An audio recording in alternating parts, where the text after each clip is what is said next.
Quels sont les meilleurs investissements pour l'année 2024? Bah écoute, je vais te donner mon avis dans cette vidéo, je vais te partager 11 placements différents qui vont te permettre de développer ton patrimoine et de gagner de plus en plus de revenus. Alors juste avant de commencer cette liste, je te rappelle qu'il faut qu'absolument tu définisses des objectifs et ton profil d'investisseur. Alors vis-à-vis des objectifs, il faut absolument que tu cibles des placements qui te conviennent en fonction de tes propres sensibilités et également potentiellement de tes passions. Tu dois également choisir entre les deux stratégies capitalisation et également cash flow.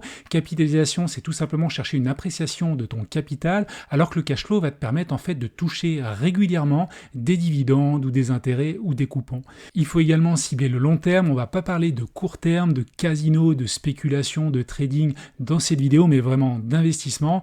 Et aussi, il faut absolument que tu diversifies tes investissements, c'est important, même en fonction de tes sensibilités, de ne pas mettre tes œufs dans le même panier. Et tout cela, tu dois le voir en fonction de ton profil. Il y a 3 profils différents, le profil défensif, le profil équilibré et également le profil dynamique et risqué. Alors attention, il n'y a pas un profil qui est meilleur qu'un autre, ça va dépendre vraiment de toi. Si tu débutes, généralement, tu vas peut-être avoir une stratégie un peu plus agressive, alors que si tu as un patrimoine de 1, 2, 3 millions d'euros, tu vas plutôt chercher à préserver ton capital plutôt que d'aller chercher une rentabilité très élevée et donc très risquée. Alors on va commencer cette liste par un placement que tu connais bien, l'immobilier physique. Alors l'immobilier, c'est le placement préféré des Français, c'est une valeur refuge et c'est montré ici. Voilà, il y a eu un sondage auprès des Français et que répondent les Français? À 27%, ils veulent investir dans leur résidence principale, 20% dans l'investissement locatif, 13% dans leur résidence secondaire et derrière très peu dans les assurances vie, dans les actions dans la bourse et même 14% ne souhaitent pas investir. Donc si tu cumules en fait les 3 premières lignes, tu es déjà à 60% de personnes qui veulent investir dans l'immobilier et ça montre bien que c'est quelque chose que les Français aiment beaucoup. Alors l'immobilier de toutes les manières, c'est à la base de tous les gros patrimoines au monde. Tu peux lire n'importe quelle biographie d'un investisseur, il va avoir une part conséquente d'immobilier dans son patrimoine. Donc tu vas avoir 2 stratégies globales en immobilier. La première est basée plus sur du cash flow et dans ce cas-là, tu vas faire en sorte que ton loyer couvre toutes tes dépenses et même génère du cash derrière. Donc bien sûr, ça doit couvrir ton emprunt, les diverses charges de copropriété et j'en passe, et également ta taxe foncière. Donc tout cela est très important pour générer derrière net du cash flow qui te permettra de toucher des revenus réguliers. Et l'autre stratégie, c'est plus une stratégie patrimoniale. Donc dans ce cas-là, tu vas pas chercher une rente régulière, mais plutôt à faire une plus-value à la fin si tu revends ton bien. Dans l'immobilier, tu peux choisir plein de typologies de projets et de stratégies d'exploitation, du nu, du meublé, de la colocation, de la location courte durée. Donc moi personnellement, j'ai fait une colocation, également je fais en ce moment de la location courte durée, donc ça c'est super, mais également si tu veux te professionnaliser, tu peux aussi aller vers du marchand de biens, de la promotion immobilière, donc il y a vraiment beaucoup de choses à faire. Mais si tu dois retenir une seule chose de cette slide, c'est surtout de faire une bonne affaire, et la bonne affaire, elle se fait à l'achat. Tu dois absolument acheter en dessous du marché pour faire une bonne affaire, c'est ce qui te permettra derrière de générer du cash flow et surtout une belle plus-value lorsque tu voudras revendre ton bien. Après, tu dois faire vraiment attention au marché. Le marché a été un peu plus délicat fin 2022 et également en 2023. En 2024, ça devrait aller mieux avec des taux qui vont se stabiliser. Et attention également à la législation. Tu as une augmentation régulière des taxes, la taxe foncière et plein de choses. Et attention également à la protection des locataires en France parce que tu as le plafonnement des loyers. Tu ne peux pas augmenter ton loyer comme tu le veux. Et puis également, les locataires sont vraiment très protégé parce que si ton locataire ne paye pas ses loyers, tu vas avoir le plus grand mal à récupérer ton logement et même les loyers non perçus. Alors comment peut-on noter l'immobilier physique? Alors déjà, on est plus généralement sur une stratégie de cash flow. D'un point de vue stabilité long terme, moi je mets une note de 5 sur 5 parce que l'immobilier reste quand même un actif très très stable. Côté volatilité, 5 sur 5 également parce que ça bouge assez peu. Le rendement est intermédiaire, entre 5 et 8%, même si on peut aller plus haut dans certains cas. C'est pour ça que j'ai mis la note de 3 sur 5. Le risque est très faible avec une note de 5 sur 5. Pour moi, investir dans la pierre, ça comporte assez peu de risques, même s'il y a pas mal de choses à étudier en amont. Côté liquidité, écoute, j'ai mis la note de 1 sur 5 parce que tu vas avoir du mal à revendre ton bien rapidement. Le vendre, ça va te prendre globalement 6 mois en moyenne, donc c'est vraiment du temps. C'est pas très passif. J'ai mis la note également de 1 sur 5 5 parce que si tu comptes toutes les étapes de la recherche, de l'achat, les travaux, la mise en gestion, le suivi, la revente, c'est beaucoup de boulot l'immobilier physique. Donc 1 sur 5. Là aussi, côté accessibilité, écoute, la note de 1 sur 5 parce que l'immobilier, il y a beaucoup de choses à maîtriser, il faut se former vraiment et comprendre les choses. Et puis également, le billet d'entrée est important. Maintenant, si tu vas voir ta banque, tu es obligé de faire un apport d'une certaine partie de l'achat, 10, 20%. Donc, c'est pas super accessible. Et un autre point très intéressant concernant l'immobilier, la 5 sur 5, c'est que tu peux utiliser l'effet levier.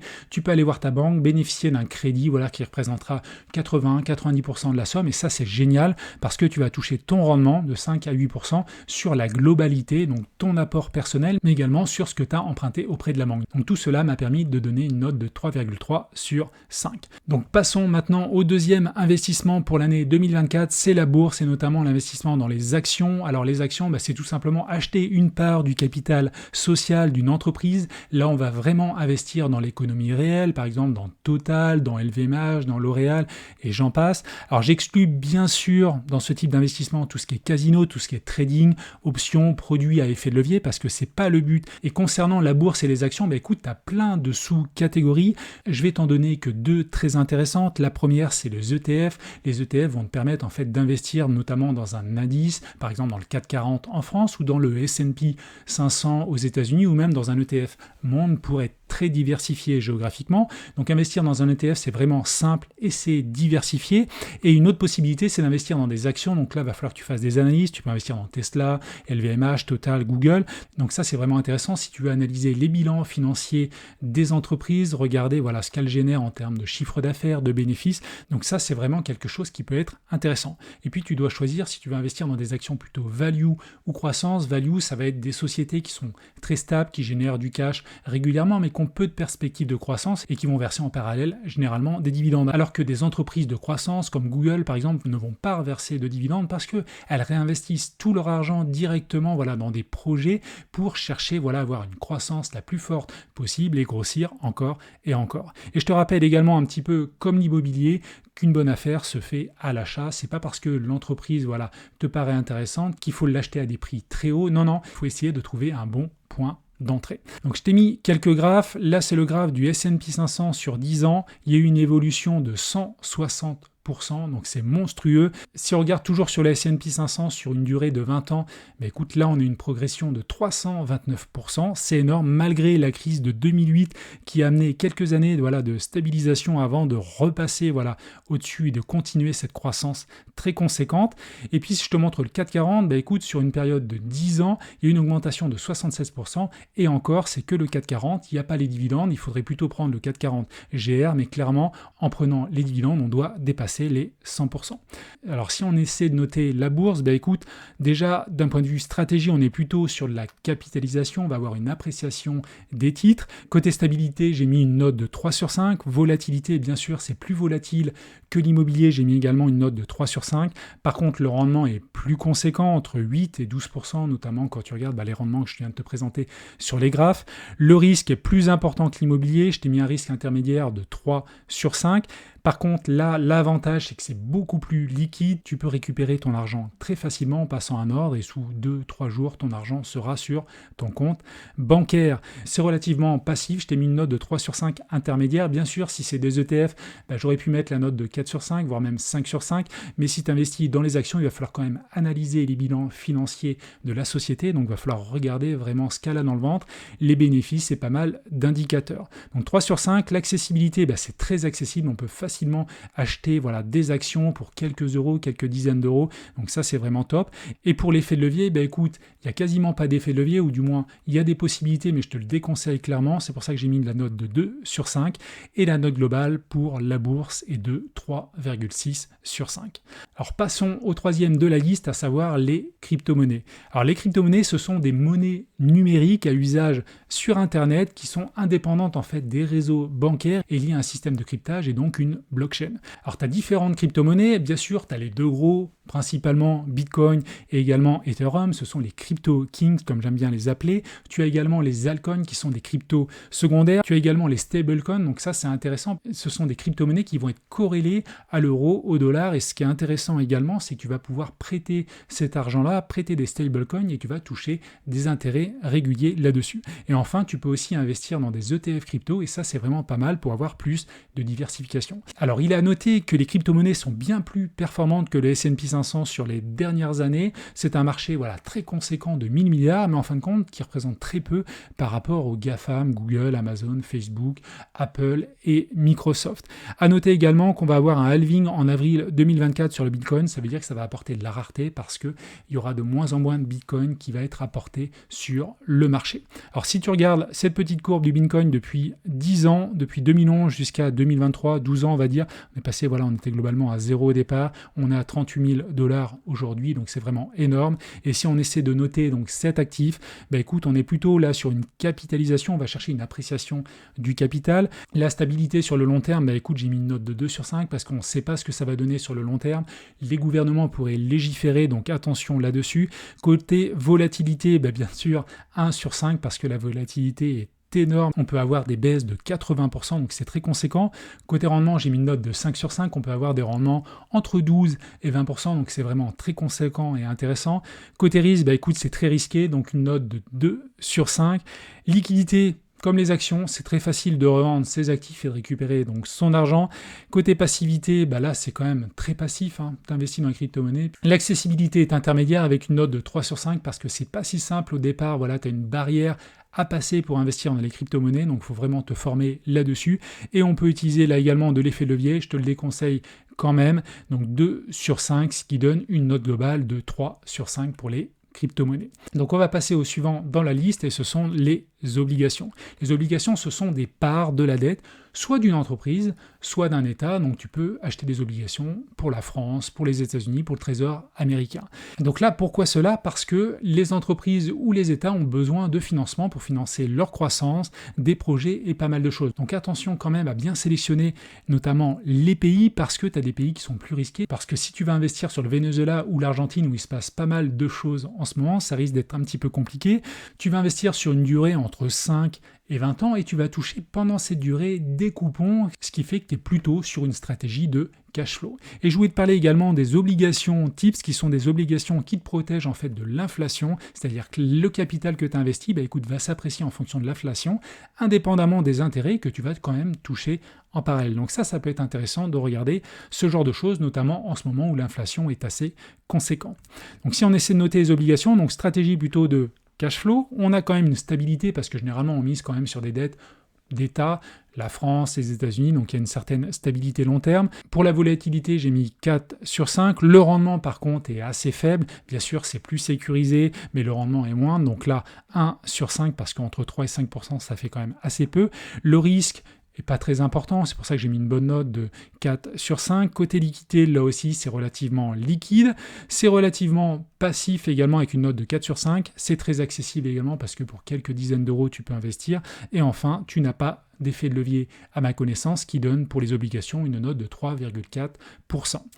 Alors, le suivant, c'est le crowdfunding immobilier. Alors ça, c'est très intéressant. Moi, je suis un gros investisseur en crowdfunding immobilier. C'est un processus qui va te permettre de réaliser un financement participatif où tu vas avoir un porteur de projet qui va se lancer en fait dans la construction ou l'acquisition d'un bien immobilier dans le but en fait de faire des travaux ou de faire une division et de le revendre en fait avec une marge. Donc nous, on va prêter de l'argent là-dessus et puis on va toucher des intérêts assez conséquents.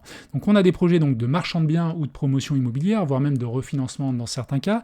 Il y a de nombreuses plateformes sur le sujet, notamment La Première Brique, Clubfunding, Razors, Baltis, Upstone, etc. Donc je t'ai mis un lien en description avec une page où tu peux retrouver toutes les plateformes de crowdfunding immobilier et notamment les bonus que tu peux obtenir si tu souscris sur certains projets sur cette plateforme. Et enfin, il est à savoir qu'aujourd'hui, malgré un rendement, et on va le voir juste après, assez conséquent, et enfin, tu as assez peu de défauts à ce jour, et donc ça, c'est un point fort quand même de ce genre d'investissement. Donc le crowdfunding immobilier est assez récent, il arrive en 2014 et une explosion des collectes jusqu'à plus d'1 milliard, 1,283 milliard d'euros en 2022. 2023 avec un petit peu la mini-crise de l'immobilier sur les taux et la hausse des prix des matériaux, on devrait tourner autour du milliard d'euros, mais c'est vraiment un beau marché qui a vraiment bien grossi, où il y a pas mal de choses à faire. Moi je suis un gros investisseur, comme je te le disais, sur la première brique, j'ai investi à ce jour plus de 100 000 euros, donc quasiment 110 000 euros avec un rendement de 12,22%. C'est très conséquent et si ça t'intéresse d'investir notamment sur la première brique, sur laquelle j'investis beaucoup, écoute, il y a un petit lien en description qui te permettra d'obtenir 1% supplémentaire sur ton premier projet. Alors, le crowdfunding immobilier, quelle notation? Écoute, là, on va être sur une stratégie où tu places ton capital, par exemple 1 euro, 100 euros, 1000 euros, et tu vas toucher donc des revenus, souvent à la fin, des fois voilà en cours de projet, des fois mensuellement en fonction des plateformes. Alors on a quand même une stabilité voilà sur le long terme liée à l'immobilier, néanmoins un petit risque parce qu'on est sur une opération, il va y avoir pas mal d'actions dessus. Côté volatilité, 5 sur 5, le rendement très intéressant entre 9 et 13%, c'est pour ça que j'ai mis la note de 5 sur 5. Le risque est intermédiaire parce que là on va investir dans des projets entre 6 et 24 mois, il y a pas mal d'actions qui doivent se faire, la construction, des fois il y a des travaux, la division, il y a des règles d'urbanisme, donc un risque intermédiaire. Côté liquidité, là c'est intermédiaire, bien entendu on ne va pas bloquer notre argent sur 10 ans, comme je te le disais tout à l'heure, c'est des blocages entre 6 et 24 mois, sachant qu'il y a souvent des remboursements partiels qui te reviennent, sachant également que sur certaines plateformes tu peux toucher des intérêts régulièrement, donc côté liquidité, pour moi c'est intermédiaire. Côté passivité, également c'est intermédiaire avec une note de 3 sur 5. Bien sûr, c'est pas comme l'immobilier physique parce que là tu es derrière ton bureau, tu investis. Néanmoins, il faut quand même analyser les projets, ce qui demande un certain temps et c'est à refaire régulièrement tous les 2 ans pour investir globalement ces liquidités. C'est très accessible parce que tu peux investir à partir d'1 euro, notamment sur la première brique, donc ça c'est vraiment top. Par contre, tu ne peux pas utiliser le crédit pour investir de plus en plus. Note globale du crowdfunding immobilier, 3,6 sur 5. Donc le 6e investissement, c'est l'investissement dans le private equity. Donc là, on va investir en fait dans le capital de sociétés, mais la différence par rapport à la bourse, c'est que ça va être là des actions non cotées. Donc on va investir dans des entreprises privées, mais aussi des sociétés plus petites par rapport à la bourse. C'est très rémunérateur, mais attention, c'est très risqué, peu liquide et pas fait vraiment pour les débutants, où souvent aussi il faut mettre d'assez gros billets parce qu'il y a des plateformes où tu peux investir qu'à partir de 10 000 euros, donc c'est pas fait pour toutes les bourses. Alors côté notation, écoute, là on va être plus sur de la capitalisation, tu vas rien toucher pendant l'investissement, tu vas attendre un retour sur le long terme. La stabilité sur le long terme, ça va dépendre de la société, voilà, qui est non cotée, qui est souvent petite. Est-ce qu'elle va réussir à développer un business? Donc là, une note de 2 sur 5. Côté volatilité à court terme, écoute, une note de 4 sur 5. Le rendement, par contre, 5 sur 5, va être très très intéressant si tu arrives à trouver de bons investissements là-dessus, entre 20 et 50%. Le retour sur investissement est vraiment très intéressant en private equity. Le risque, par contre, est cohérent, souvent le couple rendement-risque, c'est lié. Le risque est très conséquent en private equity avec une note de 1 sur 5. C'est peu liquide parce que quand tu investis, il faut souvent attendre de nombreuses années avant de pouvoir récupérer ton capital, et encore si tu peux le récupérer à la fin. Côté passivité, c'est intermédiaire parce que tu ne vas pas participer à l'activité de la société, néanmoins tu vas vraiment devoir analyser le business plan, peut-être l'équipe de managers, donc ça demande quand même un petit peu de temps. C'est assez peu accessible parce que, comme je te le disais, les bonnes affaires se font sur des plateformes très sélectives où il va falloir mettre des gros billets d'entrée, et là aussi, à ma connaissance, tu n'as pas de l'effet de levier, donc une note de 1 sur 5, ce qui fait une note globale de 2,4 sur 5. Le suivant maintenant, ce sont les SCPI, les sociétés civiles de placement immobilier. Ça va te permettre d'investir dans une partie d'un patrimoine immobilier locatif via un placement collectif. Ce qui est intéressant, c'est que là aussi, tu es derrière ton bureau tranquille, tu n'as pas de gestion, c'est la société qui va gérer tout le patrimoine, les achats de biens, les reventes et la gestion locative. Mais toi, à ton niveau, il va falloir choisir lors de l'investissement les bonnes SCPI en fonction de la capitalisation, en fonction de la réputation également de la SCPI, du rendement, du taux d'occupation qui est vraiment un indicateur important. Alors j'ai fait une vidéo sur les SCPI qui était plutôt négative, où je t'ai ressorti un certain nombre d'inconvénients, mais également des avantages en sélectionnant très bien ces SCPI, parce qu'il y a des néo-SCPI qui apportent des rendements très intéressants, et également tu peux utiliser l'assurance vie, ce qui permet un petit peu de gommer une certaine fiscalité. Alors vis-à-vis du rendement, ça c'est l'évolution du taux de distribution des SCPI depuis une dizaine d'années. On est aux alentours entre 5, 6, 7% sur les SCPI, et donc si on essaie d'avoir une petite notation sur les SCPI, là on va être plus sur une stratégie de cash flow, même si ton capital peut s'apprécier, c'est plus des revenus que tu touches mois après mois. Côté stabilité, là 4 sur 5, on est quand même dans l'immobilier. Alors attention, souvent on va vers l'immobilier commercial, l'immobilier de bureau, donc il faut vraiment faire attention à cela. Volatilité assez faible, c'est de l'immobilier. Le rendement très faible, 4 à 7%, donc là une note de 2 sur 5. Le risque pas très important, 4 sur 5.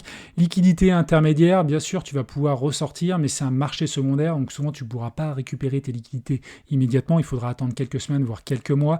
Côté passivité, là c'est un petit peu comme la bourse, le crowdfunding immobilier, il faut que tu fasses une bonne analyse, que tu choisisses ta SCPI en fonction d'un certain nombre de critères. Côté accessibilité, là c'est intermédiaire parce que tu vas devoir mettre quand même un billet de quelques milliers d'euros. Alors je crois qu'il y a quelques SCPI où tu peux investir à partir de 200 euros, mais il faut quand même mettre un billet assez conséquent. Côté effet de levier, écoute, c'est intermédiaire. Alors tu peux investir dans les SCPI avec du crédit, donc ça c'est vraiment quelque chose de bien. Néanmoins, pour trouver une banque qui te finance sur la SCPI qui t'intéresse, parce que les banques proposent elles-mêmes leur propre SCPI, donc tu peux avoir du mal à trouver une banque qui va financer certaines SCPI.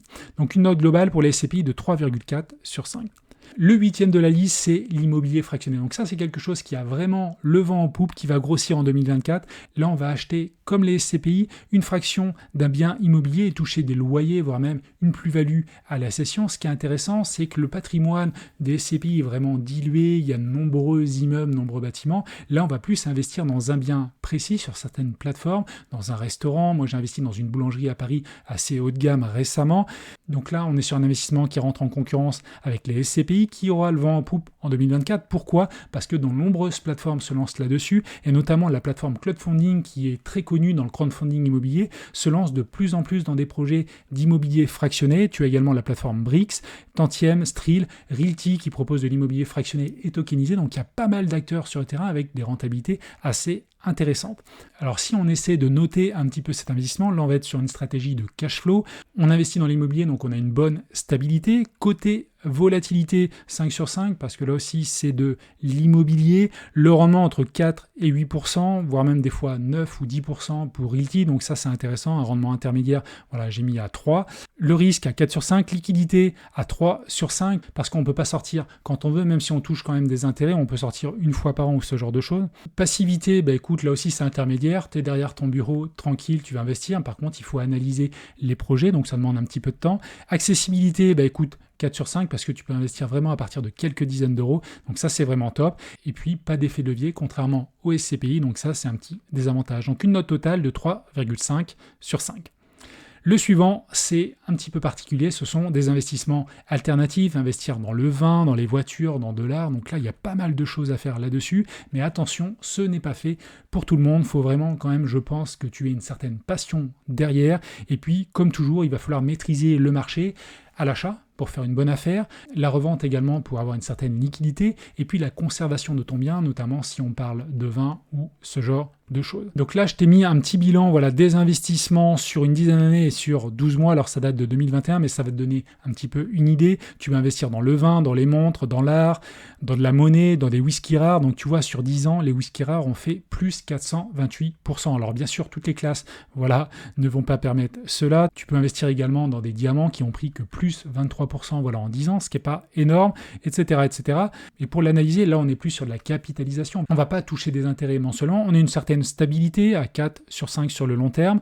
À court terme, on peut avoir des fluctuations sur le marché à 3 sur 5. Le rendement par an reste quand même assez faible avec une note de 1 sur 5, même si sur certaines classes d'actifs comme les whisky, on peut aller bien plus haut. Le risque est intermédiaire parce qu'on investit vraiment dans quelque chose de réel, à 4 sur 5. Liquidité à 2 sur 5 parce qu'on va s'adresser à des investisseurs un petit peu particuliers, donc ça risque d'être pas si simple que ça pour revendre les actifs.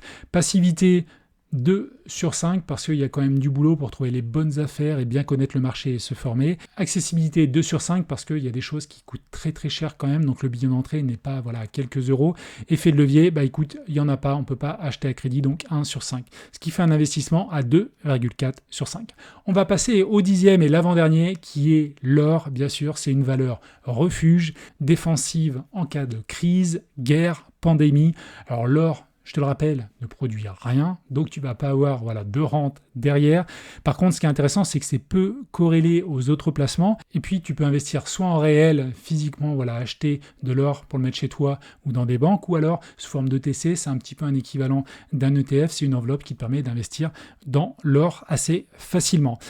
Alors, l'évolution de l'or depuis un certain nombre d'années, donc là on est sur 5 ans, 67% quand même sur 5 ans, donc c'est assez conséquent. Et si on regarde sur un historique d'une vingtaine d'années, à peu près 25 ans, ben écoute, là on a une augmentation de 619%. Donc l'or se porte quand même pas mal sur le long terme.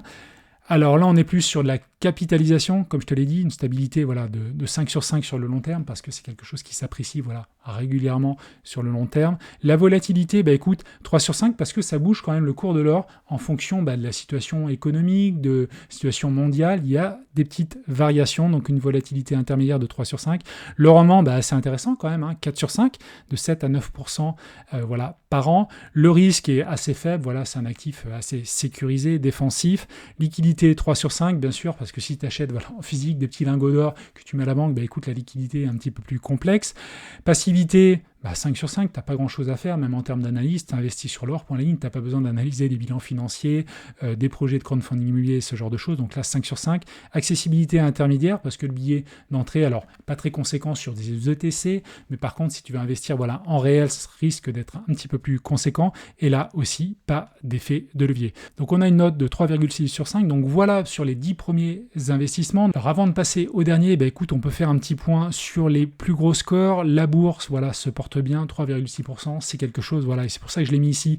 Tu dois avoir une diversification de tes investissements, donc tu dois investir une partie voilà, de ton épargne, de ton patrimoine en bourse. Tu dois investir également une bonne partie en immobilier, qui est le placement préféré des Français. Moi, je suis clairement très investi également en bourse. Et puis, tu peux faire également des choses un petit peu plus particulières, investir dans l'or, dans des obligations, là, peut-être des poches plus petites, 5%, 10% maximum. Alors, si tu investis dans la crypto-monnaie, je te recommande voilà, d'aller au maximum à 5% de ton patrimoine. Ne va pas plus loin parce qu'il y a quand même du risque. Même chose si tu vas aller sur le private equity ou des investissements alternatifs. Donc, voilà ce que je pouvais dire sur les 10 premiers. Et puis, le 11e investissement pour l'année 2024, c'est tout simplement d'investir en toi-même. C'est clairement la meilleure chose que tu peux faire pour commencer. Lire des livres, choisis le support qui t'intéresse, que ce soit des livres, des audios, des vidéos, et tu vas développer tes connaissances encore et encore, ce qui va te permettre en fait d'optimiser tes investissements, de faire les bons choix et d'optimiser ton rendement derrière. Et même Warren Buffett le dit, le plus grand investisseur au monde, l'investissement le plus important que vous puissiez faire est un investissement en toi-même.